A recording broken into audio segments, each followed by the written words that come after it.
여러분, 안녕하세요. 오늘은 저와 함께 옛날 동화의 세계로 돌아가서 따뜻하고 편안한 밤을 즐겨보아요. 이야기 1. 진짜 효자, 가짜 효자. 어느 날 임금은 백성들이 사는 모습이 보고 싶었습니다. 그래서 신하들을 데리고 백성들이 사는 곳으로 갔죠. 임금이 온다는 소문을 듣고 사람들이 몰려들었어요. 그리고 임금이 마을에 도착하자 백성들은 엎드려 절을 했죠. 그런데 어떤 젊은이 하나가 나이 드신 어머니를 업은 채 꼿꼿이 서 있었습니다. 임금 앞에 꼿꼿이 서서 인사를 한다는 것은 법도에 어긋나는 일이었죠. 임금은 그 젊은이가 하도 수상해 불러다 말했어요. 여보게, 젊은이! 그대는 어찌하여 어머니를 업은 채 그렇게 서 있는가? 젊은이는 어찌할 바를 몰라 몸을 부들부들 떨었습니다. 저는 여기에서 100리쯤 떨어진 시골에 사는 농부입니다. 어머니는 오랫동안 편찮으셔서 잘 걷지 못하시지요. 그런데 어머니의 소원이 임금님을 한번 뵙는 것이라 임금님이 오신다는 소문을 듣고 이틀 전부터 어머니를 업고 왔습니다. 이왕 임금님을 뵙는 것이니 똑바로 보시라고 제가 엎드리지 않고 있었지요. 좋아하시는 어머니를 보니 저도 기분이 좋습니다. 하지만 이것이 예의에 어긋나는 행동임을 잘 알고 있지요. 벌은 닭에 받겠습니다. 젊은이는 어렵게 자신의 사정을 이야기했어요. 대단한 효자로구나. 임금에게 충성하기 전에 부모에게 효도하라는 말이 있지 않더냐. 내가 너에게 벌 대신에 상을 내리겠다. 임금은 효성스러운 젊은이를 보고 흐뭇했습니다. 그리하여 효자는 벌이 아닌 상을 받고 어머니는 평생 소원을 이루게 되었죠. 한편 이 소문을 동네에 사는 한 젊은이가 듣게 되었어요. 이 젊은이는 불효자라고 마을에 소문이 자자했죠. 옳지. 나도 효자상을 한번 받아봐야겠다. 마침 어머니도 아프시니 어머니를 업고 찾아가 봐야지. 젊은이는 급히 어머니를 등에 업었습니다. 아이고, 얘야. 왜 갑자기 나를 업고 가느냐. 아, 어머니, 가만히 좀 계세요? 저도 상 받고 부자가 되고 싶어서 그래요. 아니, 뭐라고. 그동안 애미를 종처럼 부려먹어 내가 이렇게 병이 났거늘. 무슨 상을 받겠다는 개냐. 등에 업힌 어머니는 기가 막혔어요. 무슨 그런 말씀을 하세요. 제가 효자인지 불효자인지 누가 알겠어요? 어머니는 무조건 임금님을 뵙는 게 평생 소원이라 업혀왔다고 이렇게 하시면 됩니다. 젊은이는 어머니에게 단단히 일러주었죠. 아이고, 그래, 알겠다. 시키는 대로 할 테니 화내지 말거라. 어머니는 기가 막힐 노릇이었지만 어쩔 수 없었죠. 그렇게 젊은이는 어머니를 업고 임금님이 지나가는 길에서 기다렸어요. 마침 궁궐로 돌아가던 임금이 젊은이를 보았죠. 여봐라, 너는 어찌하여 그렇게 꼿꼿하게 서 있느냐? 아, 이게 저희 어머니께서 임금님 뵙는 것이 평생 소원이라 하시기에 100리 이상 되는 길을 이렇게 업고 왔습니다. 젊은이는 눈 하나 깜짝하지 않고 거짓말을 했습니다. 내가 이번에 백성들을 직접 만나보니 곳곳에 효자가 많구나. 저 젊은이에게도 상을 주도록 하여라. 임금은 이번에도 고개를 끄덕이며 만족해 했죠. 젊은이는 날아갈 것처럼 기분이 좋았어요. 하지만 어머니는 사실이 들통날까봐 마음이 조마조마했습니다. 바로 그때였죠. 여기저기에서 웅성거리기 시작했어요. 임금님, 저 사람은 효자가 아닙니다. 저는 저 사람에게 매를 맞은 적도 있지요. 저는 쌀값을 빌려주고 아직까지 받지 못했나이다. 사람들은 젊은이에 대한 이야기를 늘어놓기 시작했어요. 그 말을 듣고 임금의 얼굴색이 확 변했죠. 여봐라. 그게 정말이냐? 그렇다면 지난번에 그 젊은이도 거짓말을 한 것이더냐. 임금은 저번에 만났던 효자 젊은이도 믿을 수가 없게 되었습니다.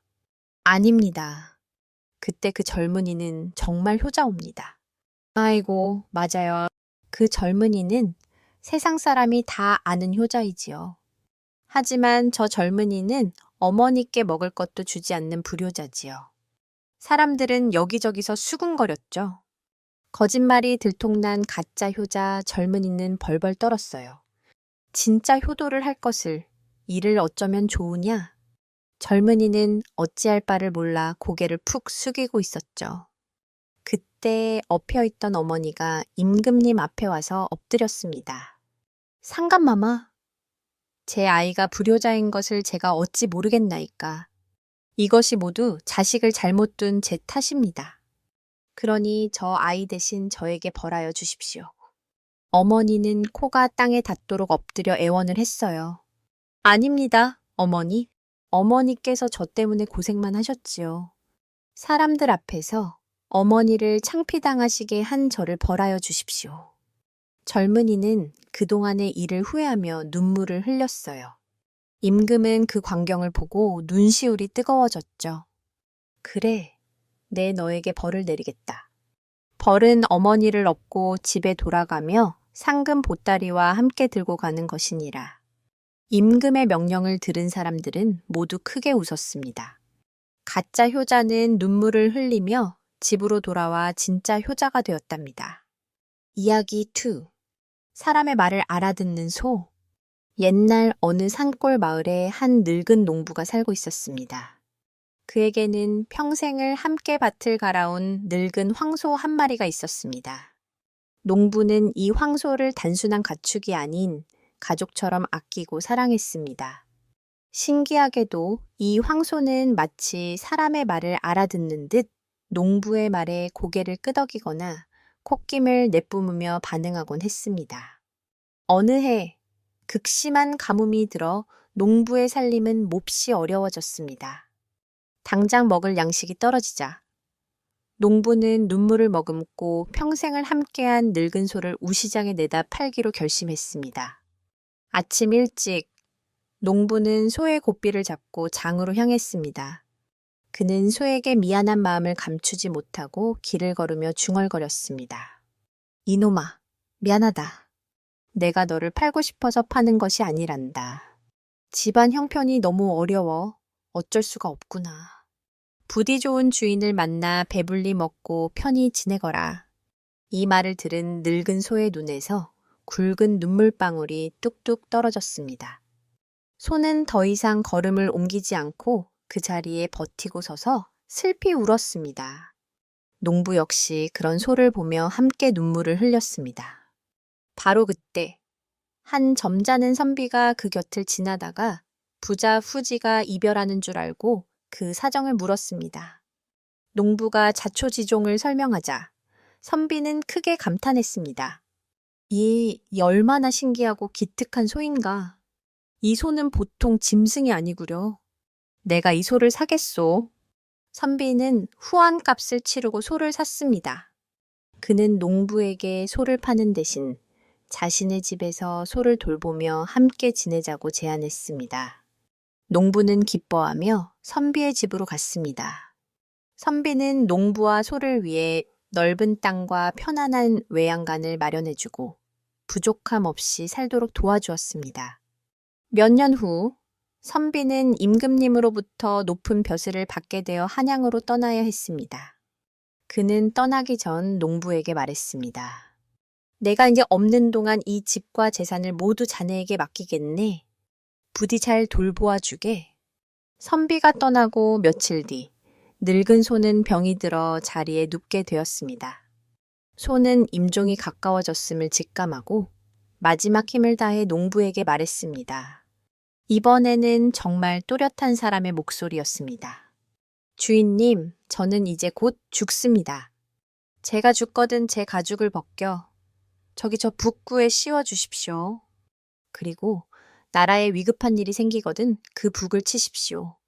그러면 제가 나라를 도울 수 있을 것입니다. 말을 마친 소는 조용히 눈을 감았습니다. 농부는 슬픔 속에서 소의 유언대로 가죽을 벗겨 큰 북을 만들었습니다. 얼마 후 이웃 나라가 쳐들어와 나라가 큰 위기에 빠졌습니다. 그때 농부는 소가 한 마리 떠올라 가죽북을 가지고 궁궐로 달려갔습니다. 그가 북을 치자 둥둥둥 하는 소리가 천지를 진동하며 수백 리 밖끝까지 울려 퍼졌습니다. 그 소리는 마치 수만 명의 군사가 함성을 지르는 것 같았습니다. 적들은 그 엄청난 북소리를 듣고 조선에 어마어마한 대군이 숨어 있는 줄 알고 겁을 먹고 모두 도망쳐 버렸습니다. 나라는 위기에서 벗어났고 임금님은 농부와 죽은 소의 충성심을 크게 칭찬하며 큰 상을 내렸습니다. 죽어서까지 주인을 돕고 나라를 구한 소의 이야기는 말 못하는 짐승과의 교감과 의리가 얼마나 소중한지를 일깨워주며 오랫동안 전해져 내려왔습니다. 이야기 3. 미생 이야기. 옛날 중국에 미생이라는 사람이 살고 있었습니다. 미생은 고집이 세기로 유명했어요. 그렇다고 미생이 나쁜 사람은 아니었죠. 그는 누구보다 약속을 잘 지켰고 남을 속이지도 않았습니다. 자기가 한 말은 무슨 일이 있어도 책임지는 사람이었어요. 다만 너무 옳고 그름을 따지고 남의 작은 실수도 용서하지 않아 인정 없다는 소리를 듣곤 했습니다. 오래전에 이런 일이 있었어요. 미생이 사는 동네에 금을 캐는 사람이 왔습니다. 이 사람은 날마다 상기슭을 찾아 헤맸죠. 하지만 금을 하나도 캐지 못했어요. 그렇게 결국 포기를 하고 이웃 마을로 떠났습니다. 그리고 그 뒤로 며칠 동안 비가 내렸어요. 그런데 미생이 밭에 가다 그만 비에 쓸려 내려온 금덩어리를 발견한 거예요.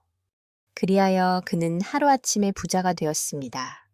마을 사람들은 호들갑을 떨며 미생을 부러워했죠. 그런데 미생은 그 금을 처음에 땅을 팠던 사람에게 갖다 주겠다는 거예요. 사람들은 미생을 말렸습니다. 아이고, 미생.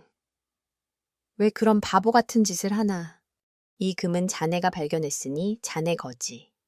하지만 미생은 자기 뜻을 굽히지 않았죠. 한 번은 이런 일도 있었어요. 지독한 가뭄으로 마을에 흉년이 들었는데 벼슬아치들은 눈에 불을 켜고 세금을 걷어 다녔어요. 미생은 집에 있는 곡식을 몽땅 세금으로 바쳤습니다. 사람들이 놀라자 미생은 눈도 깜빡하지 않고 말했죠.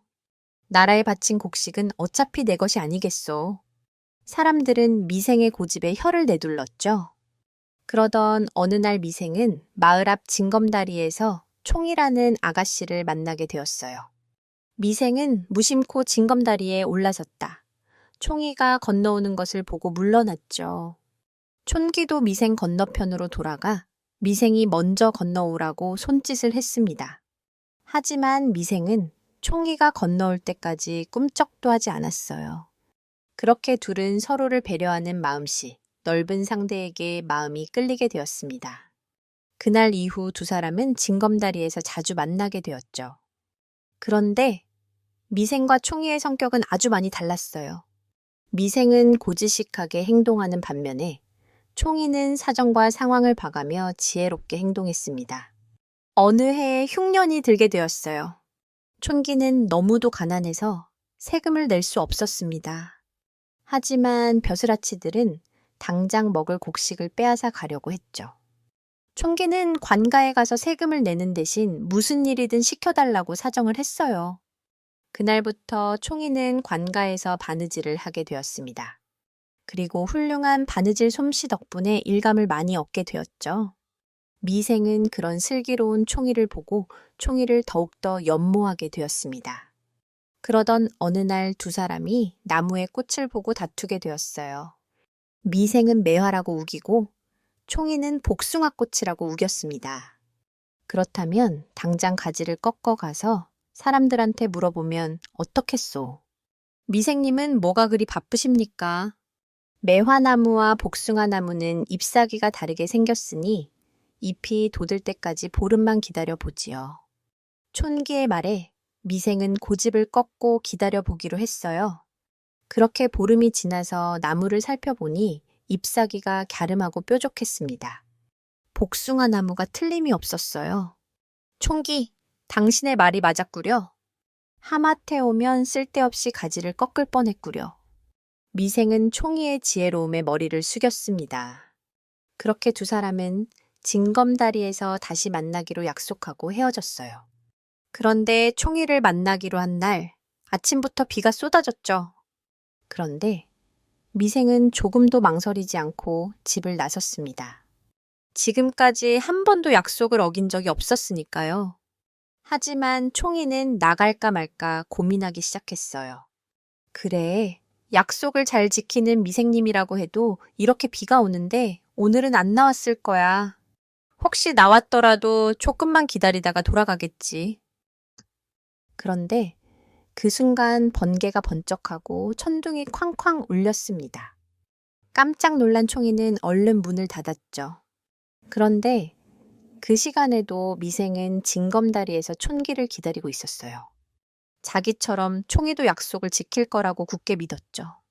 시간이 갈수록 빛발은 더 굵어지고 시냇물이 불어나기 시작했습니다. 그래도 융통성 없는 미생은 자리를 뜨지 않았어요. 그래, 징검다리에서 만나기로 했으니 반드시 이 자리에 있어야 해. 그 시각 총이는 다시 문을 열고 바깥을 보았습니다. 왠지 미생이 기다리고 있을 것만 같았어요.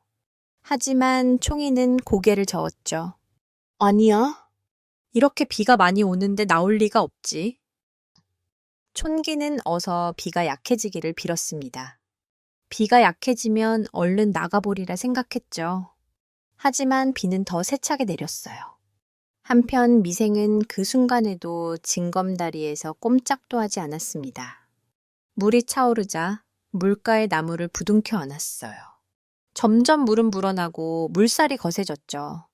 그럴수록 미생은 더 이를 악물고 나무를 끌어안았습니다. 하지만 거센 물살에 나무 뿌리가 뽑히기 시작했어요. 제발 나무야? 쓰러지지 말아다오. 미생이 간절히 빌었지만 나무는 쓰러지고 말았어요. 그렇게 결국 미생은 나무와 함께 떠내려갔습니다.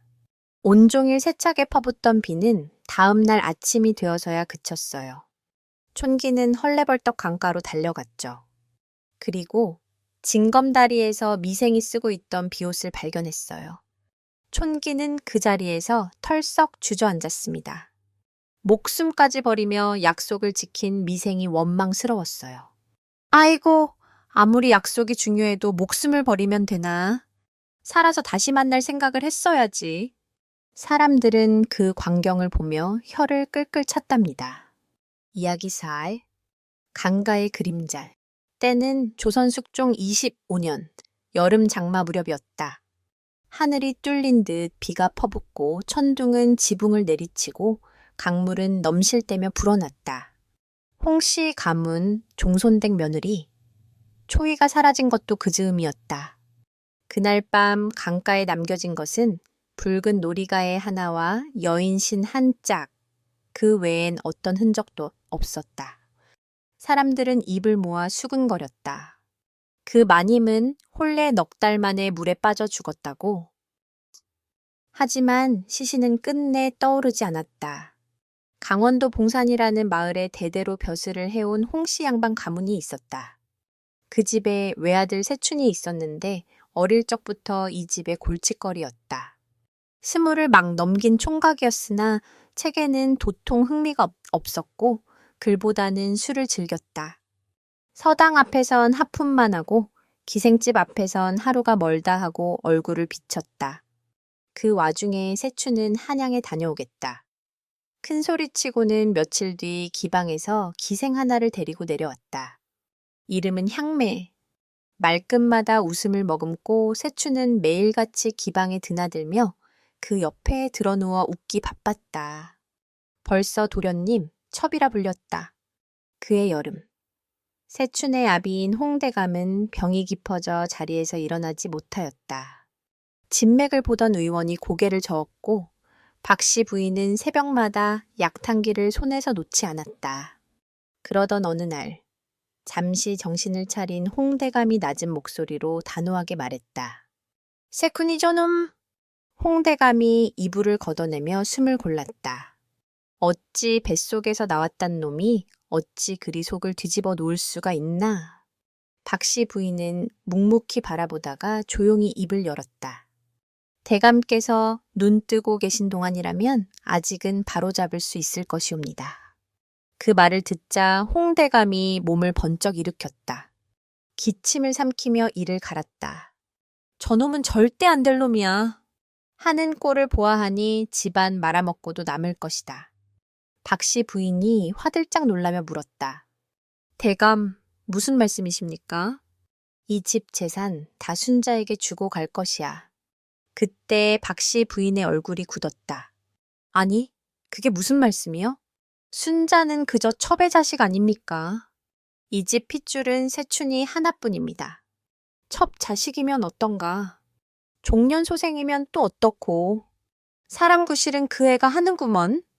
기생 치마폭 붙들고 허우적대는 놈한테 난 한 푼도 줄 생각이 없어. 그 말을 들은 박씨 부인은 그날 밤 한숨도 붙이지 못하였다. 이불 속에서 입술을 깨물고 차디찬 얼굴로 눈만 껌뻑였다. 다음 날 아침 다급히 하인을 불렀다. 혼처를 알아보거라. 집안 망신 더 커지기 전에 손을 써야지. 양반가의 규수로 말 잘 듣고 살림에 밝은 아이여야 한다. 그리고 박씨 부인은 크게 한숨을 내쉬며 말했다. 세춘인 놈이 저 모양이니 며느리라도 똑바로 들어와야 집이 살지. 며칠 뒤 혼처가 올라왔다. 한양 윤씨 집안의 딸 초희. 집은 기울었으나 본디 양반가 혈통이고 예절을 익혔으며 성정이 단정하였다. 드디어 혼례날. 초희는 고운 비단 저고리를 입고 하인들의 손에 이끌려 대문을 들어섰다. 세추는 전날 기방에서 퍼마신 술이 덜 깬 듯 눈꼬리가 벌겋게 익어 있었고 손엔 향매가 건넨 비단 손수건을 쥐고 있었다. 사람들은 수근거렸다. 도련님 표정 봤나? 혼례상 앞에서 죽상이라니. 기생 끼고 집에까지 들락날락 한다더니 그 첩을 버릴 리가 있나? 아이고, 새댁이 무슨 죄라고. 앉혀놓고 벌이나 주는 꼴이라니. 혼례가 끝나고 사람들이 물러간 대청에는 초이와 박씨 부인 둘만이 남았다. 잠시 정적이 흐른 뒤 박씨 부인이 고개를 돌려 초이를 바라보았다. 넌 이 집의 며느리로 들어온 것이 아니리라. 이 집을 붙들어 놓을 방패로 들인 게다. 그러니 말 함부로 놀리지 말고 눈치껏 처신하거라. 세춘이 마음 거슬리는 일, 입 밖에 내는 날엔 그날로 내쳐질 줄 알아라. 초이는 고개를 낮추고 힘없는 목소리로 말했다. 그리하겠습니다. 어머님. 밤이 되고 초래방의 문이 삐걱 열렸다. 술 냄새가 먼저 들어왔고 그 뒤를 따라 비틀비틀한 발걸음이 들어섰다. 세추는 문턱에 신을 걷어차고 혼례방에 들어오더니 방 한편에 앉아있던 초이를 올려다보았다. 가소롭기는 내가 네가 좋아서 혼이 난 줄 아느냐. 어머님이 들여놓으라 해서 받아준 거지. 내가 너한테 마음 줄 일은 눈꼽만큼도 없다. 내 앞에선 그냥 그림자처럼 기어다니거라. 보이지도 들리지도 말고 알겠느냐. 초이는 등을 돌린 채 앉아 있었다. 그리고는 조용히 한숨을 내쉰 뒤 천천히 눈을 감았다. 이후로도 초이는 불평 한마디 없이 하루하루를 견뎌냈다. 새벽이면 마당을 쓸고 부엌에 불을 지폈다. 허나 박씨 부인은 매사에 흠을 잡았다.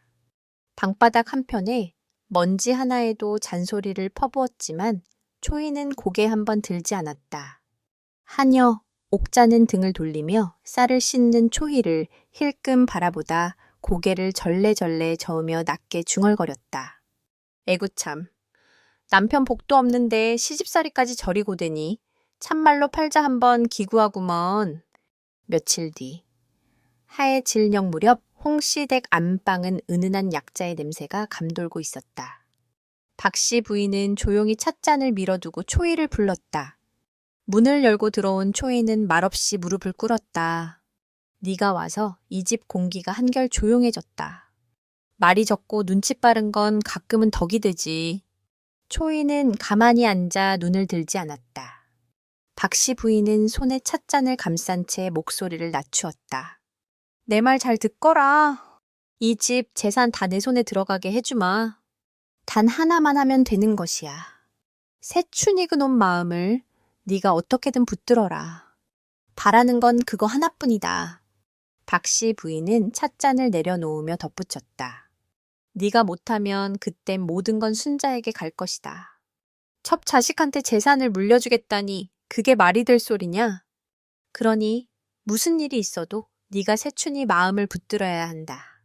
초희가 혼례를 올린 지 넉 달이 되던 날 밤, 기방 춘하루의 등불은 희미하였고 방 안은 술 냄새와 분 냄새가 겹겹이 번져 있었다. 향매는 술 기운에 얼굴이 발글에 올라 세춘의 어깨에 나른히 기대어 앉아 있었다. 그러니 이제 어쩔 셈이시옵니까? 도련님, 그 계집이랑 저리 한 지붕 밑에 살다가 또 이리 숨어 오실 겁니까? 세춘은 웃음 반, 비웃음 반을 섞어 잔을 기울였다. 웃기는 게 뭔 줄 아냐. 그 계집은 겁이란 게 없어. 어찌나 담이 큰지 내가 무슨 말을 해도 나른하질 않더군. 향매가 술잔을 기울이며 눈웃음을 슬쩍 흘렸다. 그 A씨가 정말 밉사와 그러시는 겁니까? 혹시 겁이 나시는 건지요? 세추는 잠시 말이 없다가 술잔을 탁 내려놓으며 중얼거렸다. 그년만 없어지면 되지 않겠냐. 향매의 손끝이 살짝 떨렸다. 그 말이 진심이시옵니까? 아버지 수명도 얼마 안 남았고 그 계집만 사라지면 집 문서건 뭐건 몽땅 내 손으로 돌아오게 돼 있지. 향매는 피식 웃으며 잔을 채웠다. 그리 되면 이 몸과 함께 도망치시렵니까? 진심으로 다 놓고 가실 수 있겠사옵니까? 세추는 잔을 비운 뒤 천천히 향매의 손등을 덮으며 말했다. 그건 걱정 말거라. 어차피 이 집안에 미련 따위 없다. 돈만 챙겨서 훌훌 떠나면 그만이지. 다음 날 아침이었다. 평소 같았으면 마당 쓰는 소리가 들렸을 시간. 박씨 부인은 입꼬리를 삐죽 내밀며 문을 열었다. 아직도 안 일어나고 무슨 잠을 그리 늘어지게 자는 개냐. 방문을 활짝 열어젖히는 순간 안에는 아무도 없었다. 박씨 부인은 급히 하녀 옥자를 불러 세웠다. 며느리 본 적이 있느냐. 옥자가 머뭇대다 입을 열었다. 그러고 보니 어제 저녁 작은 마님께서 혼자 나가시는 걸 뵌 뒤로는 그 뒤론 다시 못 뵈었사옵니다. 곁에 있던 순자도 놀란 눈빛으로 고개를 저었다. 방에 안 계신 걸 보니 잠깐 바람 쐬러 나가신 거겠지요. 하지만 그날이 지나도록 초이는 끝내 모습을 드러내지 않았다. 다음 날 아침 부엌에서 연기가 오르기 시작할 무렵 하인 하나가 숨을 몰아쉬며 마당으로 달려왔다. 마님, 큰일 났사옵니다. 작은 마님이 신으시던 신 한 짝하고 놀이개가 강 입구 바위 옆에 나란히 놓여 있었다. 박씨 부인의 눈썹이 실처럼 모아졌다. 뭐라? 아니 그게 지금 무슨 소리냐. 하인들의 발소리를 따라 박씨 부인과 순자, 한여들까지 모두 강가로 달려갔다. 바위 옆갯벌에 반쯤 묻힌 붉은 놀이가에 하나. 그 곁에는 여인신 한 짝이 젖은 채 덩그러니 놓여 있었다. 박씨 부인은 숨을 삼키듯 멈추더니 무릎을 꿇듯 주저앉았다. 그리고 휘둥그레진 눈으로 물가를 바라보며 중얼거렸다. 이게 대체 어찌 된 일이냐? 그때 하녀 옥자가 한 걸음 물러서며 조심스레 입을 열었다. 저 작은 마님께서요. 요 며칠 강가에 자주 다니시길래 그날도 그냥 바람 쐬러 나가시는 줄만 알았사옵니다. 헌데 엊그제 밤엔 장대비가 갑자기 쏟아졌사온데다 그리 급히 나가시곤 그 뒤론 아무도 못 뵈었사옵니다. 혹시 발을 헛디디신 게 아닌지 그게 아니고서야.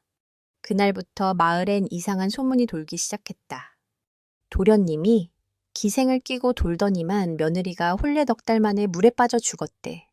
시어머니가 그리 구박했다잖아. 강물에 몸 던졌다고 하더라. 마음고생이 얼마나 심했으면 신이 놓여 있었으면 말 다 했지 뭐. 시간이 지나도 시신은 끝내 떠오르지 않았다. 그렇게 초이의 죽음도 잊혀져 갈 즈음 몇 달 뒤 어느 밤이었다. 기방 춘하루의 등불은 유난히 낮고 붉었다. 방 안은 향매 혼자였다. 거울 앞에 앉아 눈썹을 매만지던 향매는 붓을 내려놓고 괜히 한숨을 쉬었다. 이 시각이 되도록 도련님은 또 어디서 뭘 하는 거야? 투덜거리며 일어선 향매는 방문을 닫으려다 문득 마당에 서 있는 여인 하나를 보았다. 초록 치마 저고리, 젖은 머리카락. 그 모습은 분명 초이였다. 향매는 숨을 들이신 채 꼼짝도 하지 못했다. 누구야? 그러나 그 여인은 아무 말도 하지 않았다. 그저 고개를 든 채 향매를 똑바로 바라보고 있었다. 그 순간 문이 바람에 덜컥 닫혔다. 놀라 다시 고개를 들었을 땐 그 자리는 텅 비어 있었다. 향매가 눈을 비비며 고개를 내저었다. 아니야. 잘못 본 거야.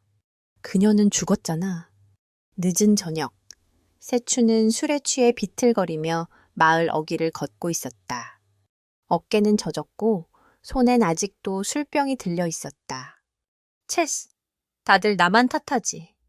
계집 하나 죽은 걸 두고 이놈을 죄인 취급이나 하고들 있으니 비틀비틀 강둑 쪽으로 발을 옮겼다. 비가 갠 뒤라 강갠 물 한 개가 옅게 피어올랐고 돌길 사이로는 찬바람만 쓱쓱 스쳐갔다. 그때였다. 강가 너머 한 여인이 신을 벗은 채 맨발로 물가에 서 있었다. 젖은 머리칼, 초록 치마 저고리, 그리고 안개 너머로 흐릿한 얼굴.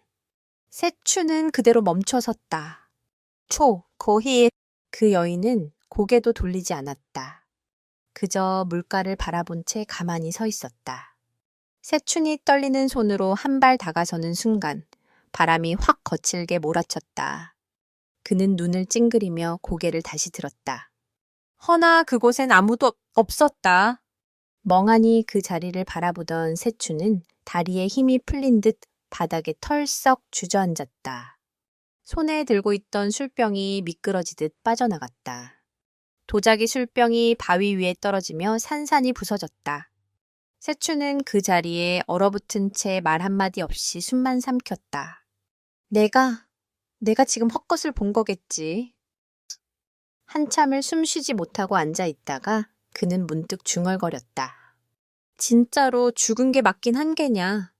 얼마 뒤 홍대감은 세상을 떠났다. 3일장이 끝나기도 전 관청에 봉인되어 있던 유문이 열렸다. 그 안엔 분명히 이렇게 적혀 있었다. 이 집의 살림과 토지, 노비장부 일체, 서녀 순자에게 맡긴다. 세춘에겐 줄 것이 없다. 홍대감은 숨을 거두기 전 그 유서를 남긴 채 눈을 감았다. 며칠 뒤 안채 마루 끝 박씨 부인이 무릎을 꿇고 앉아 있었다. 그 맞은편 순자는 문서 꾸러미를 두 손에 쥔 채 한참 말이 없던 순자가 조용히 입을 열었다. 어릴 적부터 첩다리라 하시며 온갖 구박은 다 하셨지요. 찬밥 한 덩이 쥐고 뒷마당으로 쫓겨났던 날. 소첩은 아직도 기억하고 있습니다. 박씨 부인의 입술이 덜덜 떨렸다. 순자야, 그땐 사정이 그러했으니. 순자는 가볍게 고개를 저었다. 이제는 제 집입니다, 마님. 긴 말 마시고 어서 짐을 거두시지요. 옆 마을에 초가 한 칸 마련해 두었사옵니다. 그러니 이젠 이 집엔 발길조차 마시지요. 그리하심은 서로 체면은 지킬 수 있을 테지요. 하인 둘이 짐을 내오자 순자는 말도 없이 등을 돌렸다. 세춘이 헐레벌떡 달려나왔다. 이게 무슨 짓이냐? 아버님, 유언이 어찌됐든 내가 이 집 자식이거늘. 순자의 입가에 비웃음이 스쳤다. 그러게 자식 노릇을 했어야지. 여자 끼고 술만 퍼마시더니 꼴이 말이 아니구먼. 세추는 이를 갈며 소리쳤다. 첩의 소생 주제에 어디 감히 이 집 재산을 넘보느냐. 순자의 눈이 가늘게 떨렸다. 하인을 향해 손을 뻗으며 낮게 일렀다. 저놈을 당장 끌어내거라. 앞으로 이 집 문턱엔 얼씬도 못하게 하여라. 하인들이 다가서자 세추는 버둥거리며 물러났다. 놓아라. 이놈들, 내가 누군 줄 알고. 이 몸이 이 집 종손이다. 그러나 순자는 등을 돌린 채 더는 말을 하지 않았다. 그 길로 세추는 춘하루로 내달렸다. 안쪽에서는 향매가 짐을 싸고 있었다. 문을 열며 다급히 외쳤다. 향매야, 너만은 내 곁에 있어 줄 거지. 우린 함께라 하지 않았느냐. 향매는 조용히 보퉁이를 안고는 돌아보았다. 입꼬리에 비웃음이 걸려 있었다. 이야기호, 금강산 백도라지. 옛날 금강산 옥류동 골짜기에 도씨 노인이 살고 있었습니다. 도씨 노인은 예쁘고 효성이 지극한 외동딸, 도라지와 함께 살고 있었어요. 아이고, 예쁜 우리 딸, 고생시키지 않으려면 내가 열심히 일해야 하는데. 아버지, 무슨 말씀을 그렇게 하세요? 노인과 딸은 새벽부터 저녁까지 일해서 조금씩 돈을 모았어요. 하지만 가난한 살림은 쉽게 넉넉해지지 않았습니다. 그런데 노인과 도라지에게는 걱정이 하나 있었죠. 도라지야, 내 어머니 장례 비용으로 꾼 돈을 갚아야 하는데 아직도 부족하구나. 아버지, 걱정 마세요. 꼭 갚을 수 있을 거예요. 도라지의 어머니가 돌아가신 날 이웃집의 부자 영감은 선뜻 돈을 빌려주었습니다. 하지만 몇 년이 지나도 그 빚은 줄지 않았죠. 가을이 시작될 쯤 또 부자가 찾아왔어요. 내가 빌려준 돈을 찾으러 왔소. 올해는 갚을 수 있겠느냐. 아이고, 어르신, 죄송합니다. 아직도 돈을 만들지 못했습니다. 조금만 더 기다려 주십시오. 도씨 노인은 머리를 조아리며 쩔쩔맸어요. 노인에게 돈을 빌려준 부자는 해마다 가을이면 빚을 갚으라고 찾아왔죠. 도씨 노인과 도라지는 아무리 열심히 일을 해도 빚을 갚기가 어려웠습니다. 그도 그럴 것이 빌린 돈보다 이자의 액수가 점점 눈덩이처럼 불어갔으니까요. 그 사실을 안타까워하던 한 나무꾼 총각이 어느 날 도씨 노인의 집을 찾아왔습니다. 어르신, 저도 빚을 갚도록 돕겠습니다. 나무꾼 총각은 도라지의 뒷집에 사는 소꿉친구였죠. 고맙구나. 정말 고맙구나. 나무꾼 총각도 자기 일처럼 한 푼, 두 푼 열심히 돈을 모으기 시작했어요. 그런데 그 사실을 안부자는 도씨 노인이 돈을 갚게 될까봐 걱정이 되었습니다. 그래서 부자는 도씨 노인을 불러 말했죠. 여보게, 자네가 짐 빚은 도라지, 어머니의 3년상이 되는 날까지 갚도록 하게. 만약 갚지 못한다면 도라지를 우리 집으로 데리고 가야겠네. 도씨 노인은 기운이 쭉 빠져 일어날 수가 없었습니다. 얘야, 빚을 못 갚으면 너를 부잣놈 집에 보내야 하는데 이를 어쩌면 좋으냐. 도씨 노인은 그날부터 시름시름 앓기 시작했어요. 도라지는 아버지의 머리맡에 앉아 있었습니다. 아버지, 걱정 마십시오. 저의 소원은 아버지를 기쁘게 해드리는 겁니다. 저 때문에 아버지가 이렇게 누워 계시니 저를 용서해 주십시오. 도라지야, 네가 무슨 잘못이 있느냐? 아버지는 도라지를 측은하게 바라보았죠. 아닙니다. 제가 부잣집으로 들어갈 테니 앞으로 저 때문에 걱정하지 마십시오. 안 된다. 그건 절대로 안 될 말이야. 아버지는 머리를 절레절레 흔들었어요. 하지만 다음 날 도라지는 부자 영감을 찾아갔죠. 아니, 네가 웬일이냐? 제가 이 집으로 들어올 테니 빈 문서를 돌려주십시오. 그거야. 당연히 그렇게 하마. 부자는 도라지에게 빈 문서를 돌려주었어요. 그리고 다음 날 도씨 노인의 집에 가마가 도착했습니다. 도라지는 아버지에게 큰절을 하고 빈 문서를 갈기갈기 찢어버렸어요. 아버지, 이제 빈 문서는 없어졌습니다.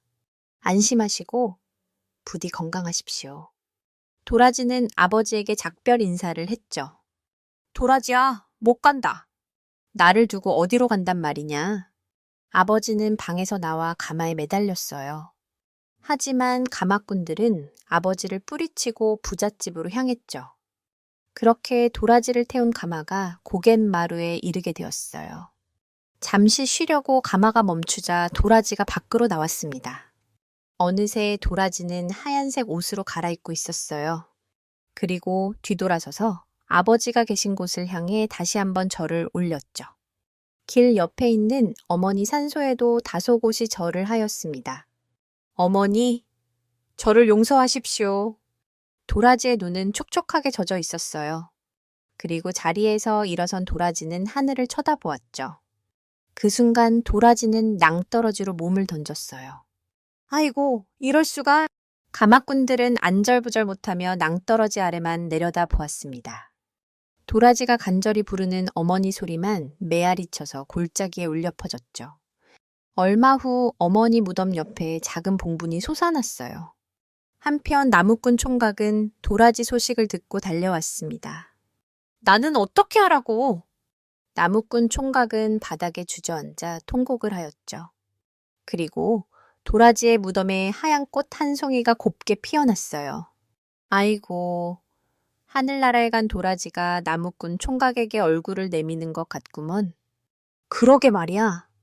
그때부터 사람들은 그 하얀 꽃을 도라지의 이름에 성을 붙여 도라지라고 불렀어요.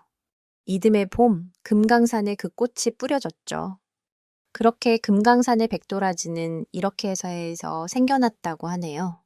이야기 뉴스! 산삼꽃 낭자. 옛날 백두산 기슭 어느 마을에 귀선이라는 젊은이가 살고 있었어요. 귀선의 아버지는 손발을 쓰지 못했고 어머니는 앞을 못 보는 장님이었습니다. 아이고, 산삼을 먹으면 나을 수 있다던데? 마을 사람들은 효자로 소문난 귀선을 걱정스러운 표정으로 중얼거렸습니다. 그러던 어느 날, 귀선은 부모님의 병을 낫게 하려고 산삼을 캐러 떠났어요. 깊은 산속을 헤매던 중에 한 낭자를 만나게 됐죠. 그리고 뜻밖에도 그 낭자는 산삼이 있는 곳을 알려주었습니다.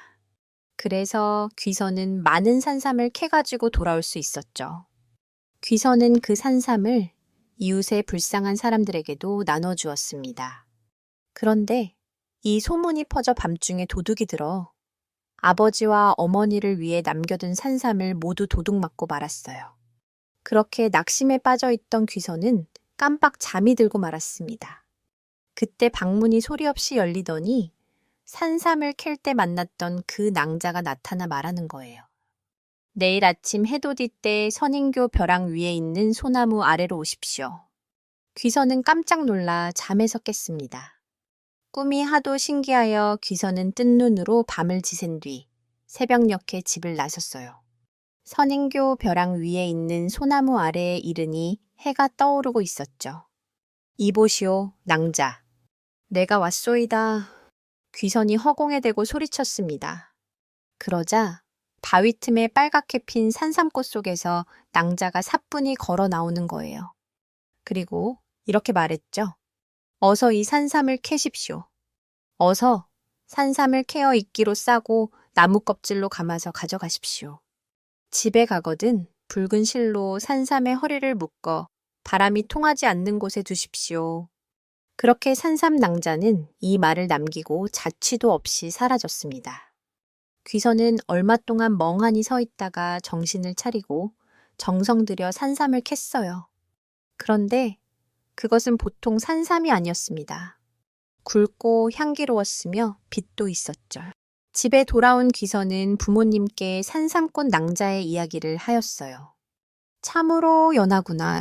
귀선은 붉은 실을 찾아 그 실로 산삼의 허리를 조심조심 동여맸습니다.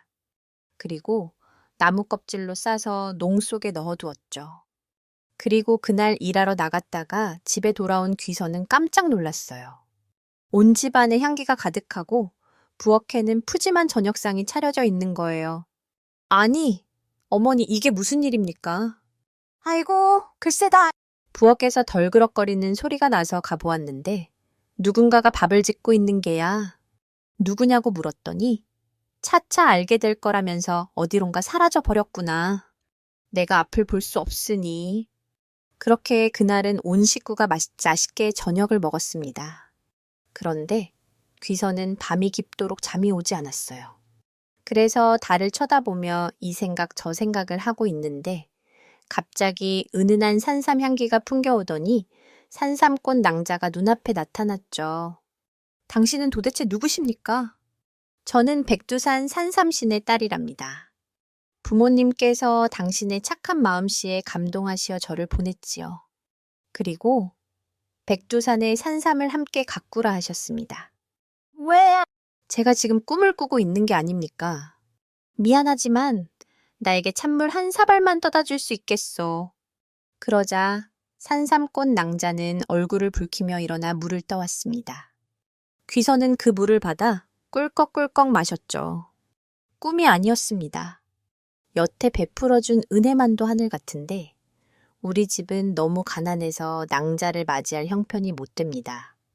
귀선의 말에 고개를 숙이고 있던 산삼꽃 낭자가 이렇게 말했죠.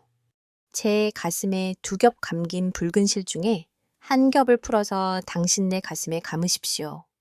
그러면 우리는 부부가 될 수 있습니다. 귀선은 떨리는 손으로 산삼꽃 낭자가 시키는 대로 하였어요. 그리고 그 길로 둘은 부부가 될 수 있었죠. 그날부터 산삼꽃 낭자는 약 샘물을 길어다 어머니의 눈을 닦아드렸습니다. 그리고 귀선은 아내가 시키는 대로 산에 가서 약초를 캐다가 아버지께 다려드렸어요. 이렇게 정성을 들이기 석 달 만에 어머니는 눈을 뜨고 아버지는 손발을 자유로이 움직일 수 있게 되었습니다. 그 후 귀선 부부는 감사한 마음으로 산을 오르내리며 산삼씨를 따다가 백두산 곳곳에 뿌렸어요.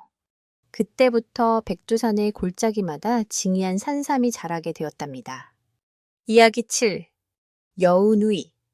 옛날에 아들만 둘을 둔 부부가 살았습니다. 부부는 예쁜 딸 하나 갖는 것이 소원이라 매일같이 신령님께 빌었습니다.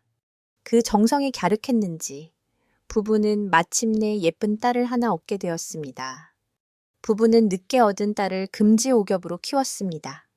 그런데 이상하게도 딸이 태어난 이후로 집에서 키우는 가축들이 밤사이에 한 마리씩 의문의 죽음을 당하기 시작했습니다. 처음에는 닭이, 그 다음에는 돼지가, 나중에는 귀한 소까지 죽어나갔습니다. 부부는 이상하게 생각했지만 그저 나쁜 일이 겹치는 것이라 여겼습니다. 두 오빠는 밤마다 가축이 죽어나가는 것이 여동생과 관련이 있을 것이라고 의심했습니다. 어느 날 밤, 첫째 오빠가 몰래 외양간에 숨어서 지켜보았습니다. 자정이 되자 사랑스러운 여동생이 방에서 나와 외양간으로 들어왔습니다. 그러더니 갑자기 꼬리가 9개 달린 여우로 변신하여 소의 간을 파먹는 것이 아니겠습니까? 모든 사실을 알게 된 첫째 오빠는 다음 날 부모님께 이 사실을 알렸습니다. 아버지, 어머님, 막내 동생은 사람이 아니라 여우입니다. 밤마다 여우로 변해 우리 집 가축들을 죽이고 있습니다. 하지만 부부는 아들들이 막내 동생을 시기하여 거짓말을 하는 것이라 생각하고 아들의 말을 믿지 않았습니다. 오히려 아들을 크게 나무라며 집에서 내쫓아 버렸습니다. 둘째 오도 똑같은 광경을 목격하고 부모님께 고했지만 역시 쫓겨나고 말았습니다. 두 오빠가 쫓겨나자 여우 누이는 더 이상 숨길 것이 없다는 듯 부모님마저 해치려 했습니다. 위협을 느낀 부부는 뒤늦게 아들들의 말이 사실이었음을 깨닫고 공포에 떨며 도망쳤습니다. 여우 누이는 부모님마저 해치고 이제 두 오빠를 찾아 나섰습니다. 오빠들은 여우 누이를 피해 높은 나무 위로 올라갔습니다. 나무 아래까지 쫓아온 여우 누이는 오빠들에게 나무 위에 어떻게 올라갔냐고 물었습니다. 오빠들은 꾀를 내어 손에 기름을 바르고 올라왔다고 거짓말을 했습니다. 여우 누이가 기름을 바르고 나무를 오르려 했지만 미끄러워 계속 넘어지기만 했습니다. 화가 난 여우 누이가 진실을 말하라고 으르렁거리자 겁에 질린 둘째 오빠가 도끼로 찍으며 올라왔다고 사실을 말해버렸습니다. 여우 누이는 도끼를 가져와 나무를 쿵쿵 찍으며 무서운 기세로 올라오기 시작했습니다. 절체절명의 순간 첫째 오빠가 품속에서 작은 병 3개를 꺼냈습니다. 이것은 집에서 쫓겨날 때 한 노인이 나중에 위급할 때 쓰라며 준 신비한 병이었습니다. 첫째 오빠는 먼저 파란 병을 던졌습니다. 그러자 순식간에 깊고 푸른 강이 생겨나 여우 누이의 앞을 가로막았습니다. 하지만 여우 누이는 헤엄을 쳐서 강을 건너왔습니다. 오빠는 이번에는 노란 병을 던졌습니다. 그러자 뾰족한 가시덤불이 숲을 이루어 여우 누이를 막아섰습니다. 여우 누이는 온몸이 찔려 피를 흘리면서도 가시덤불을 뚫고 나왔습니다. 마지막으로 오빠는 빨간 병을 던졌습니다. 그러자 땅에서 거대한 불길이 솟아올라 여우 누이를 덮쳤습니다. 여우 누이는 뜨거운 불길 속에서 고통스럽게 비명을 지르며 타 죽고 말았습니다. 두 오빠는 무사히 살아남았지만 가족을 모두 잃은 슬픔에 눈물을 흘렸다고 합니다. 이야기 8. 세 명의 사위. 옛날에 한 장인 이 세 명의 사위를 데리고 살았습니다. 어느 날 장인은 사위들의 됨됨이를 시험해보고 싶었습니다. 그는 꾀병을 앓으며 자리에 누워 곧 죽을 것처럼 연기했습니다. 그리고는 사위들을 불러 말했습니다. 얘들아, 내가 이제 곧 세상을 뜰 것 같구나. 마지막으로 너희의 효심을 보고 싶으니 세상에서 가장 맛있는 것을 구해다 다오. 첫째 사위는 욕심이 많고 생각이 짧았습니다. 그는 가장 맛있는 것이란 당연히 비싸고 귀한 것이라고 생각했습니다. 그는 시장으로 달려가 아주 비싼 돈을 주고 산의 진미를 가득 사왔습니다. 둘째 사위는 눈치가 빨랐습니다. 그는 장인어른이 평소에 떡을 좋아했다는 것을 기억해냈습니다. 그는 솜씨 좋은 떡집으로 가서 가장 맛있고 예쁜 떡을 한 상 가득 맞춰왔습니다. 하지만 막내 사위는 생각이 깊었습니다. 그는 장인어른이 정말로 음식을 드시고 싶어 하는 것이 아닐 것이라고 생각했습니다. 그는 잠시 고민하더니 부엌으로 들어가 따뜻한 물에 수건을 적셔 장인어른께 가져갔습니다. 막내 사위는 말했습니다. 장인어른, 편찮으신데 음식이 넘어가시겠습니까? 제가 먼저 따뜻한 물수건으로 얼굴과 손발을 닦아드려 몸을 상쾌하게 해드리겠습니다. 막내 사위는 정성껏 장인어른의 몸을 닦아주었습니다. 그의 따뜻한 손길과 진심 어린 마음에 꾀병을 앓던 장인어른은 큰 감동을 받았습니다. 그는 자리에서 벌떡 일어나 사위들을 보며 말했습니다. 너희의 마음을 이제 잘 알겠다. 첫째는 물질로 효도하려 했고, 둘째는 기억에 의존해 효도하려 했구나. 하지만 막내야말로 나의 마음을 진정으로 헤아릴 줄 아는 진정한 효자다. 세상에서 가장 맛있는 것은 음식이 아니라 바로 자식의 따뜻한 마음과 정성이니라. 장인은 막내 사위를 크게 칭찬하며 그에게 가장 많은 재산을 물려주었다고 합니다. 진정한 효도가 무엇인지 생각하게 하는 이야기입니다. 이야기 9. 젊어지는 샘물과 아기가 된 할머니. 옛날 어느 산골 마을에 금실 좋은 노부부가 살고 있었습니다. 그들은 비록 늙었지만 서로를 아끼며 행복하게 지냈습니다. 어느 날 할아버지가 산에 나무를 하러 갔다가 길을 잃었습니다. 목이 말라 물을 찾아 헤매던 할아버지는 우연히 맑은 물이 솟아나는 작은 샘을 발견했습니다. 할아버지는 허겁지겁 샘물을 떠서 마셨습니다. 그러자 정말 신기한 일이 벌어졌습니다. 머리가 백발이었던 그의 머리카락이 검게 변하고 쭈글쭈글했던 피부는 팽팽하게 펴졌으며 굽었던 허리는 꼿꼿하게 펴졌습니다. 그는 순식간에 기운 넘치는 젊은 청년의 모습으로 변했습니다. 젊어진 할아버지는 신이 나서 집으로 달려왔습니다. 할머니는 처음에는 웬 낯선 젊은이가 집에 들어오나 싶어 경계했지만 자초지종을 듣고는 깜짝 놀라며 부러워했습니다. 영감, 나도 그 샘물을 마시고 싶소. 나도 당신처럼 젊어져서 다시 한번 신혼처럼 살아봅시다. 할아버지는 할머니에게 샘물의 위치를 자세히 알려주며 신신당부했습니다. 좋소. 하지만 명심하시오. 그 샘물은 아주 영험하니 절대 욕심을 부려 많이 마시면 안 돼요. 딱 한 모금만 마셔야 하오. 할머니는 알겠다며 고개를 끄덕이고는 서둘러 산으로 올라갔습니다. 그녀는 설레는 마음으로 샘물을 찾았습니다. 샘물을 발견한 할머니는 기쁨에 넘쳐 할아버지의 경고를 잊어버리고 말았습니다. 한 모금만 마셔서야 얼마나 젊어지겠어. 이왕 마시는 거 흠뻑 마셔서 처녀 시절로 돌아가야지. 할머니는 샘물을 한 모금, 두 모금, 너무나 시원하고 달콤해서 바가지째로 벌컥벌컥 마셔버렸습니다. 한편 집에서 기다리던 할아버지는 아무리 기다려도 할머니가 돌아오지 않자 걱정이 되기 시작했습니다. 해가 저물도록 할머니가 오지 않자 그는 불안한 마음에 할머니를 찾아 다시 산으로 올라갔습니다. 샘물에 도착한 할아버지는 놀라운 광경을 목격했습니다. 샘물 옆에는 할머니는 온데간데였고 할머니가 입고 갔던 옷에 쌓인 갓난아기 한 명이 응가해하고 울고 있었습니다. 할아버지는 그 아기가 바로 자신의 아내라는 것을 직감했습니다. 할머니가 욕심을 부려 샘물을 너무 많이 마신 탓에 젊어지다 못해 아예 갓난아기가 되어버린 것입니다. 할아버지는 아기가 된 할머니를 품에 안고 한숨을 푹 쉬었습니다. 에휴, 내 이럴 줄 알았지. 내 그렇게 욕심 부리지 말라고 일렀거늘. 비록 할머니는 아기가 되었지만 할아버지는 젊어진 몸으로 다시 한번 아버지가 되어 아내가 된 아기를 정성껏 키웠다고 합니다. 과한 욕심이 어떤 결과를 낳는지 보여주는 재미있는 이야기입니다. 이야기 10. 뱀아들. 옛날에 한 부잣집에 오랫동안 아이가 없었습니다.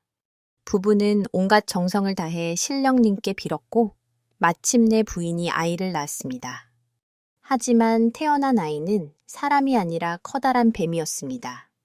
부부는 크게 실망하고 두려워했지만 차마 자식을 버릴 수는 없어 뱀아들을 광에 가두고 몰래 키웠습니다.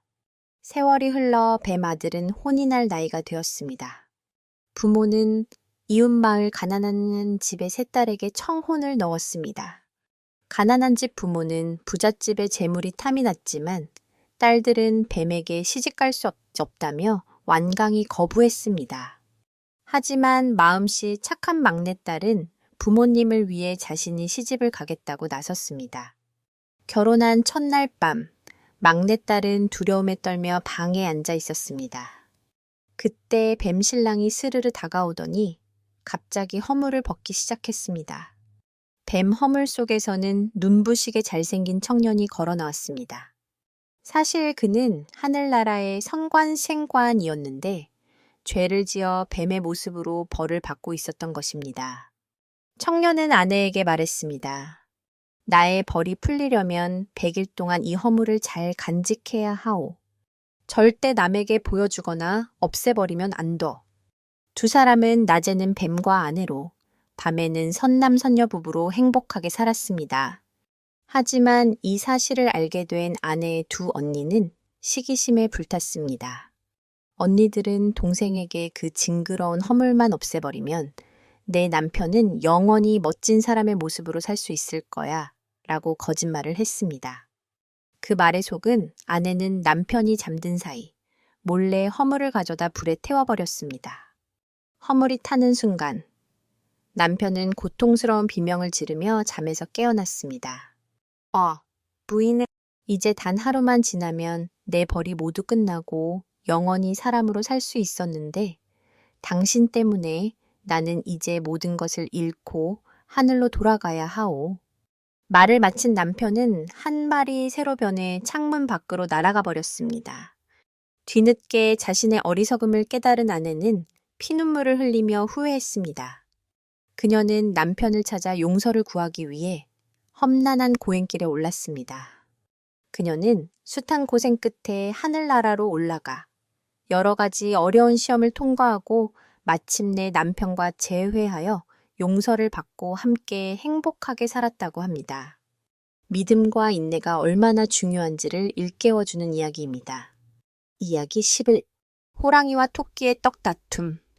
옛날 힘센 호랑이와 꼬에 많은 토끼가 함께 떡을 만들어 먹기로 했습니다. 두 동물은 함께 밭을 갈고 벼를 심고 수확하여 떡을 찧었습니다. 마침내 김이 모락모락 나는 맛있는 떡이 완성되었습니다.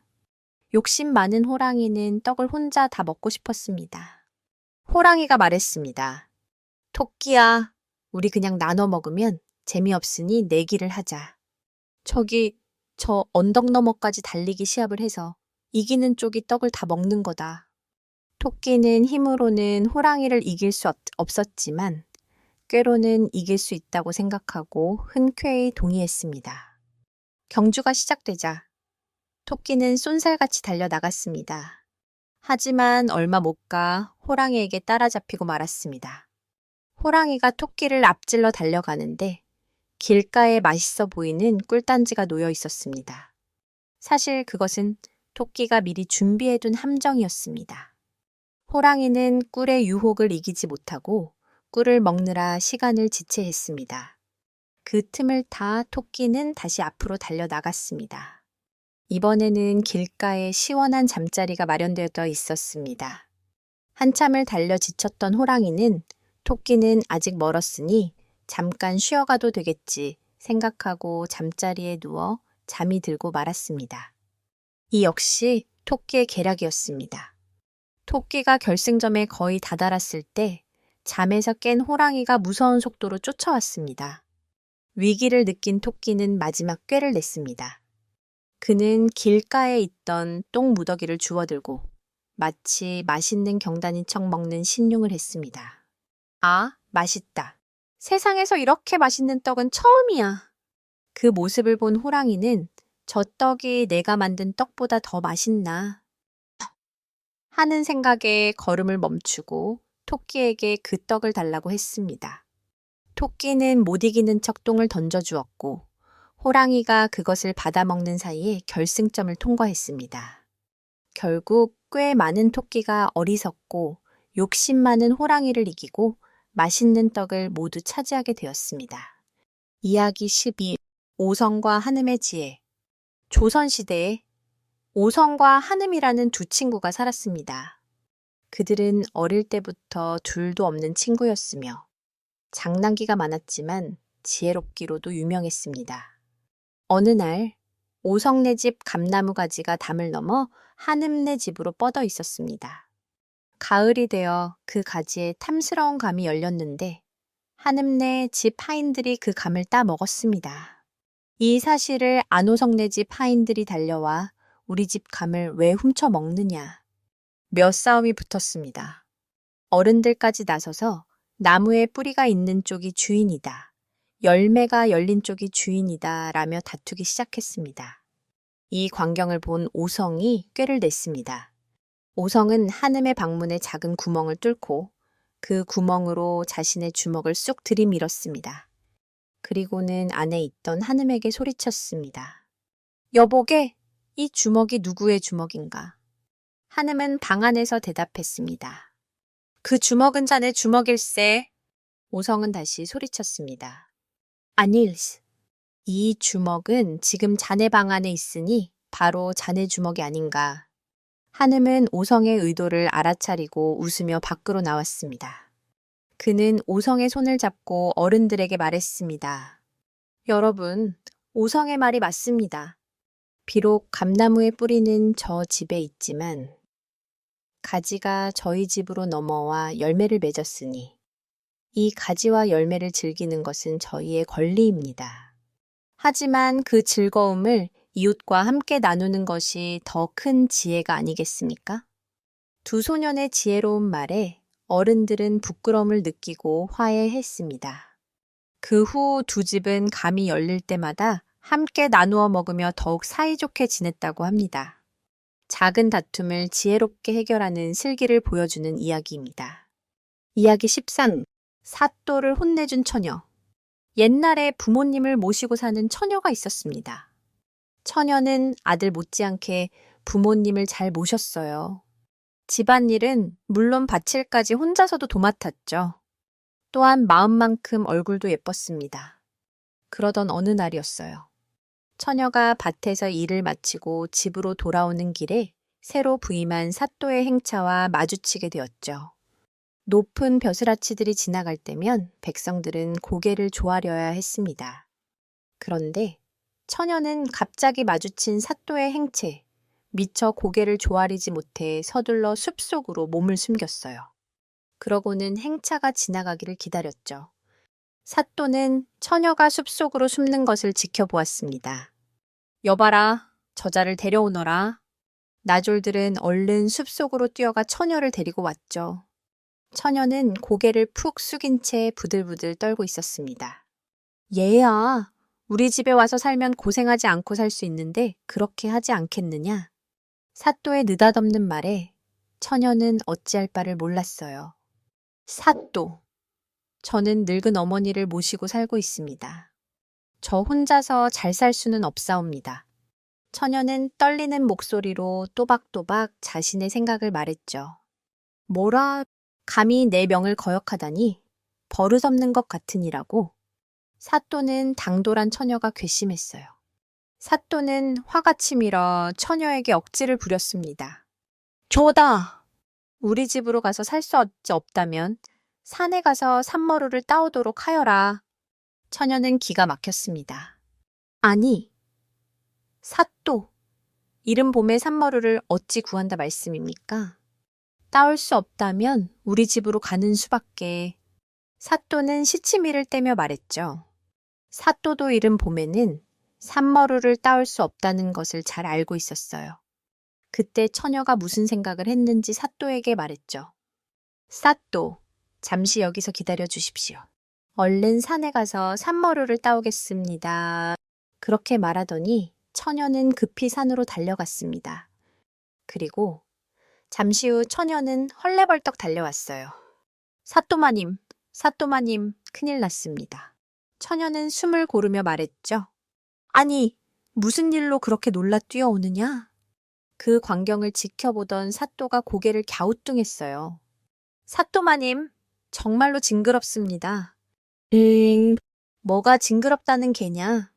어서 말을 해보거라. 제가 산머루를 따러 가는데 저 산에는 독사가 우글거려 발을 들여놓을 수가 없습니다. 저 산에 가야만 산머루를 따올 수 있는데 말이지요. 처녀는 손가락으로 산을 가리키며 말했어요. 물론 처녀의 말은 모두가 거짓말이었죠. 이런 바보 같은 말이 어디 있나. 이른 봄에 무슨 독사가 있단 말이냐. 감히 나를 속일 셈이냐. 아, 예, 사또, 맞습니다. 실은 이른 봄에는 독사가 없지요. 독사도 없지만 산머루도 없지요. 사또는 저에게 할 수 있는 일을 시키셔야 되지 않겠습니까? 그렇게 사또는 사람들 앞에서 창피를 당하고 말았어요. 사또는 화가 불같이 났습니다. 그리고 나졸들에게 큰 소리로 말했죠. 감히 내게 여봐라! 저 계집아이를 당장 저 연못에 밀어 넣어라. 명을 받은 나졸들은 사또의 말을 거역할 수 없어. 처녀를 연못에 밀어넣고 말았어요. 그렇게 사또의 행차가 떠나자 마을 사람들은 연못으로 급히 달려갔죠. 그리고 연못에 빠져 허우적거리고 있는 처녀를 구해 주었습니다. 아이고, 얘야. 다친 곳은 없느냐? 예, 없습니다. 정말 고맙습니다. 아이고, 세상에 어찌 저런 사또가 있단 말이냐. 백성들을 잘 살게 하지는 못할 망정 백성을 괴롭히다니. 마을 사람들은 사또를 욕하며 손가락질했죠. 아무래도 안 되겠어요. 지금은 다행히 그냥 넘어갔지만 앞으로 어떤 일이 닥칠지 모르잖아요. 아이고, 그러게 말이에요. 이 아이가 살아난 걸 보면 가만히 있지 않을 겁니다. 그때 나이 많은 할아버지 한 분이 말을 이었죠. 여보게들, 우리가 이 아이의 부모를 돌봐주기로 하고 이 아이를 멀리 떠나보내세. 그리하여 처녀는 멀리 떠나게 되었어요. 늙으신 부모님을 두고 떠나려니 발길이 떨어지지 않았습니다. 그리고 마을 사람들은 처녀가 물에 빠져 죽어 사라져 버렸다고 헛소문을 냈죠. 한편 마을을 떠난 처녀는 이곳저곳을 떠돌아다녔어요.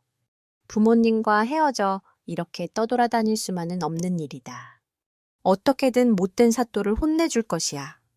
처녀는 두 주먹을 불끈 쥐었습니다. 그러더니 마을을 돌아다니며 알이 큰 벼시삭, 주먹만한 옥수수, 머리만한 감자를 하나씩 구했죠. 자, 이제 됐다. 처녀는 벼시삭과 옥수수, 감자를 싸가지고 사또를 찾아갔어요. 처녀를 본 사또는 귀신이 돌아온 줄 알고 기절할 뻔했죠. 아, 아니, 너는 귀신이냐? 사람이냐? 사또는 벌벌 떨며 물었어요. 겁내지 마십시오. 저는 귀신이 아닙니다. 사또마님 덕분에 용궁에 다녀오는 길이지요. 뭐라고? 용궁이라고? 네, 그렇습니다. 그리고 용광님께 사또님 이야기도 해두었지요. 처녀는 능청스럽게 거짓말을 했어요. 욕심 많은 사또는 처녀의 말을 그대로 믿었습니다. 용궁의 곡식은 무척이나 크구나. 그래, 용궁에는 보물이 많더냐. 그렇사옵니다. 용궁에는 갖가지 신기한 보물들이 가득했습니다. 하지만 저는 농사를 짓기 위해 곡식을 가져왔지요. 사또님께서는 더 좋은 보물도 가져오실 수 있을 것입니다.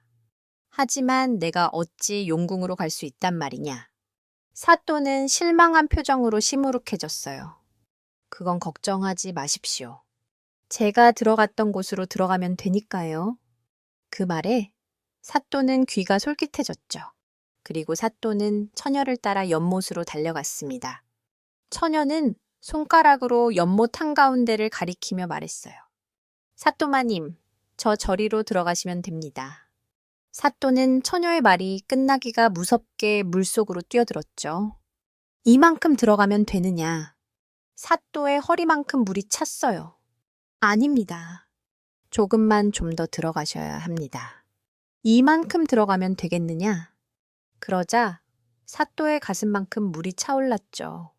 사또마님, 조금만 더 들어가십시오. 잠시 후 사또는 물속으로 쏙 들어가 다시는 나오지 못했답니다. 이야기 14. 슬픈 철쭉나무. 경상도 하동 땅에는 금오산이 우뚝 솟아 있습니다. 그리고 5월이 되면 금오산 능선을 따라 붉게 물든 철쭉이 장관을 이루죠. 그런데 금오산의 철쭉이 유난히 붉은 빛을 띠는 데에는 그럴 만한 사연이 있습니다. 그럼 지금부터 금오산에 얽힌 별님과 달님의 비극적인 사랑 이야기를 들어볼까요?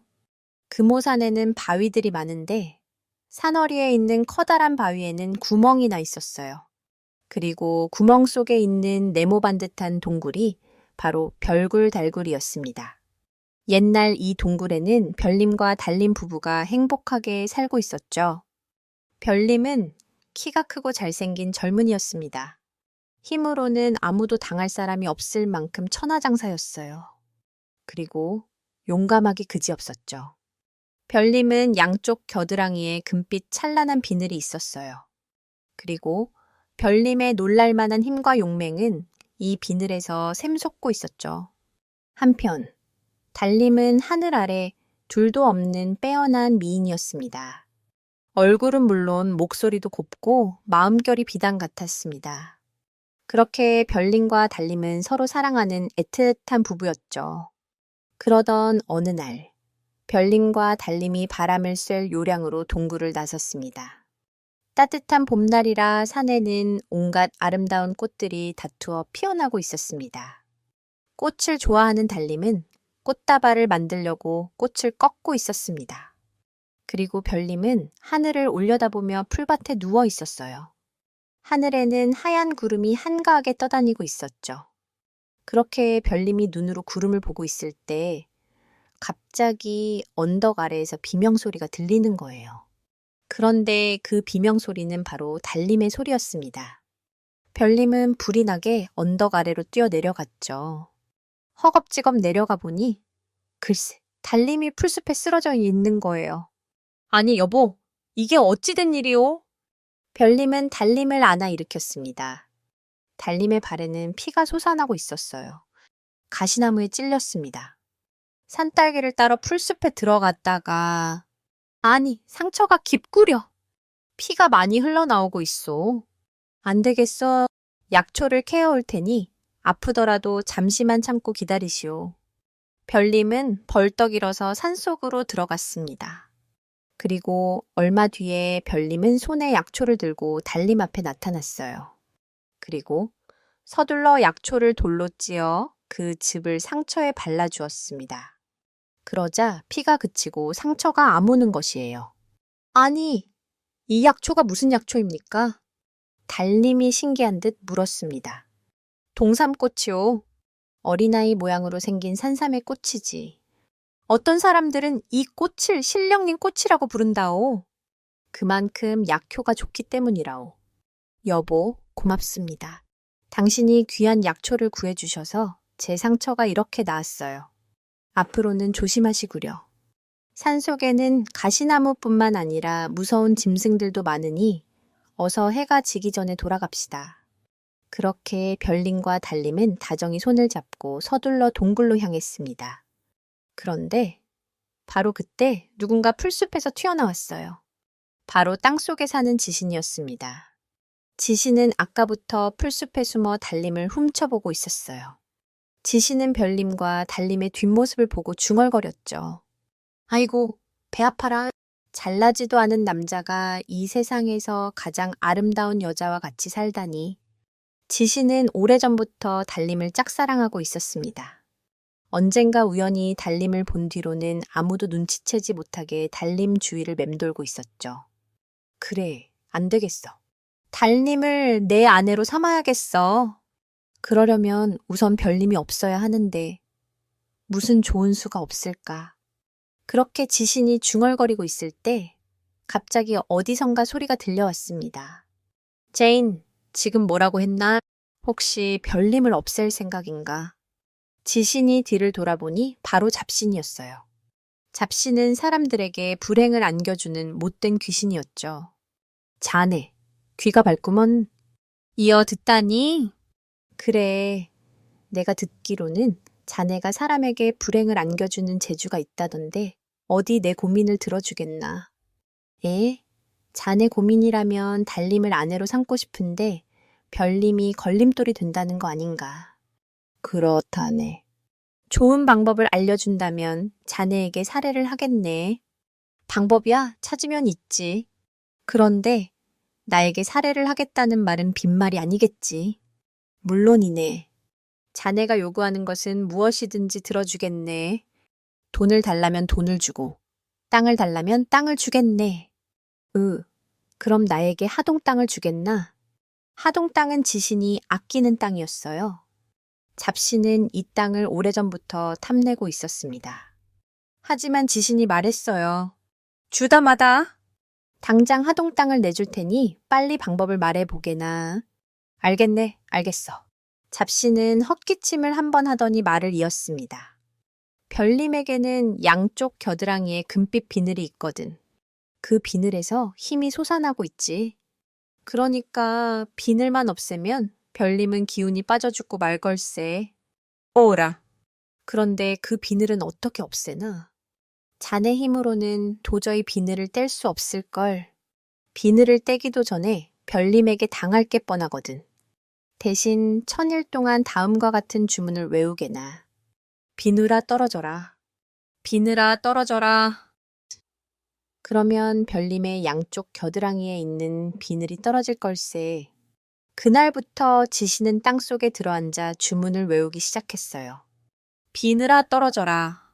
비늘아 떨어져라. 그렇게 100일이 지나고 500일이 지났습니다. 어느새 1000일이 가까워지자 주문의 효과가 나타나기 시작했죠. 별님은 사냥을 하기 위해 활을 어깨에 메고 산속을 헤매고 있었어요. 저만치의 솟은 바위 등의 사냥의 모습을 드러냈습니다. 별님은 활을 들었죠. 그리고 화살 하나를 메워 활을 당기려고 했죠. 그런데 이게 웬일일까요? 화살을 당길 힘이 없는 거예요. 아니, 오늘 내가 왜 이러지? 온몸에 힘이 빠져 기운을 쓸 수가 없구나.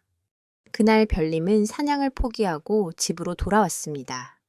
그리고 날이 갈수록 기력이 점점 떨어져 갔어요. 급기야 걸을 기운도 없어 외출을 할 수도 없었죠. 하루 종일 동굴 속에서 누워 지내야만 했습니다. 이제는 혼자서 옷을 갈아입을 힘도 없었어요. 그래서 달님이 옷을 갈아입혀줘야 했습니다. 그러던 어느 날 달님이 별님의 옷을 벗기려 하다 놀라서 소리쳤어요. 여보, 비늘이 떨어져요. 비늘이 떨어지고 있습니다. 아닌 게 아니라 별님의 양쪽 겨드랑이에 붙어 있던 금빛 찬란한 비늘들은 낙엽처럼 떨어지고 없었죠. 이럴 수가? 이렇게 내가 죽게 되는 건가? 별님은 말없이 눈물을 흘렸습니다. 바로 그쯤에 지신이 땅속에서 나왔죠. 드디어 천일 기도를 마친 것이었어요. 지금쯤 비늘이 모두 떨어졌겠지. 슬슬 동굴을 찾아가 볼까? 지신은 펄쩍 제주를 넘어 구렁이로 변했어요.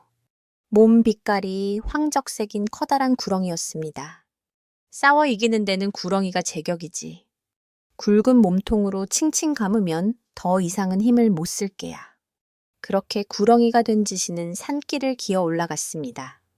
그런데 동굴이 있는 바위에 거의 다가왔을 때였어요. 갑자기 어디선가 어흥 하고 크게 울부짖는 소리가 나더니 바윗돌 만한 것이 구렁이를 덮치는 거예요. 바로 그것은 호랑이였습니다. 그렇게 구렁이와 호랑이는 엉켜 싸우기 시작했어요. 알고 보니 이 호랑이는 남해 금산에 있는 산신령이 보낸 호랑이였어요. 구렁이로 변한 지신을 물리치고 별님과 달님을 구하거라. 산신령은 호랑이 한 쌍에게 이런 명령을 내린 거였습니다. 그리고 수호랑이가 암호랑이보다 먼저 출발하여 빨리 도착할 수 있었죠. 그런데 늦게 출발한 암호랑이는 하동 땅에 들어설 수가 없었어요. 벼랑간 땅이 갈라지더니 커다란 강이 생겼기 때문이었습니다. 이것은 하동 땅을 차지한 잡신의 짓이었죠. 구렁이가 된 지신과 수호랑이가 싸우는 것을 보고 암호랑이가 들어오지 못하도록 일부러 강물을 막아버린 것이었어요. 그렇게 구렁이와 수호랑이의 싸움은 좀처럼 끝이 나지 않았습니다. 날카로운 이빨을 드러낸 채 엎치락 뒤치락하고 있었죠. 그런데 싸움이 길어질수록 수세에 몰리는 것은 수호랑이였습니다. 암호랑이가 도와주러 올 줄 알고 초반에 힘을 너무 쏟은 것이 잘못이었죠. 그렇게 수호랑이는 힘에 부쳐 계속 밀리더니 끝내 구렁이에게 몸이 휘감기고 말았어요. 그렇게 구렁이는 수호랑이를 해치운 뒤 천천히 별님과 달님이 있는 동굴로 다가갔습니다. 동굴 속으로 들어가 다짜고짜 별님에게 덤벼들었어요. 그러자 별님이 소리쳤죠. 아, 저리 비키거라. 너는 왜 나를 죽이려고 하느냐. 기운이 없어 기어드는 목소리였습니다. 너는 이 세상에서 가장 아름다운 여자를 데리고 살았다. 이제 내 여자를 내가 데려가야겠다. 구렁이는 이 말이 끝나자마자 별님을 칭칭 감아버렸어요. 아니, 여보! 달님은 흐느껴 울기 시작했습니다. 구렁이는 달님에게 가까이 다가갔죠. 달님아, 나와 같이 가자. 너는 이 순간부터 내 아내다.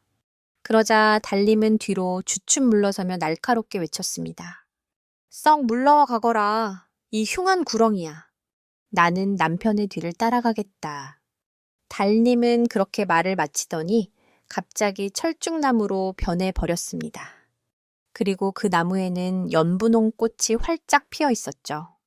구렁이는 철쭉나무로 변해버린 달님을 보고 넋이 나갔어요. 아니, 이게 어떻게 된 거야?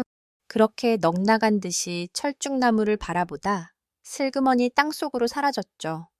그 후 금오산에는 철쭉나무가 자라 빽빽하게 들어차게 되었습니다. 그리고 해마다 봄이 되면 철쭉나무에는 달님처럼 아름다운 꽃이 만발하고 있다네요. 하루가 끝나고 여러분과 함께 할 수 있어 정말 기쁩니다. 오늘도 많은 일들이 있었지만 이제는 편안한 밤을 보내며 내일을 준비하는 시간이죠. 오늘도 함께 해주셔서 감사합니다. 편안한 밤 되세요.